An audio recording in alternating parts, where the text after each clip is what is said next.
18वीं तरमीम को roll back नहीं किया जा रहा, नंबर्स पूरे नहीं बल्कि नंबर ज्यादा ही हैं। सेनेटर फैसल वावला की मौलाना फजलुर रहमान से मुलाकात के बाद मीडिया से गुफ्तगू, कहा कि मौलाना फजलुर रहमान के साथ नंबर की बात नहीं की। पाकिस्तान की बका के लिए मौलाना फजलुर रहमान का साथ जरूरी है। 27वीं आईनी तरमीम मुल्क की सालमियत के लिए जरूरी है।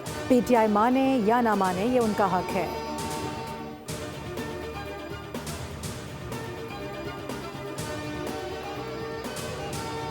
जाम शोरों में कोटरी साइड सनती जोन में मुल्जिमान की शहरी से लूटमार, वाक़े की CCTV फुटेज बोल न्यूज़ को हासिल हो गई। 3 मुल्जिमान ने शहरी पर तशद्दुद किया, मोटरसाइकिल, मोबाइल फ़ोन और नकदी लूट कर फरार।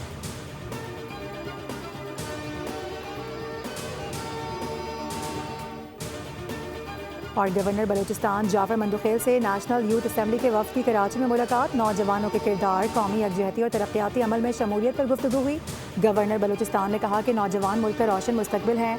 तालीम, तहकीक और समाजी खिदमत के जरिए नौजवान तरक्की में अहम किरदार अदा कर सकते हैं।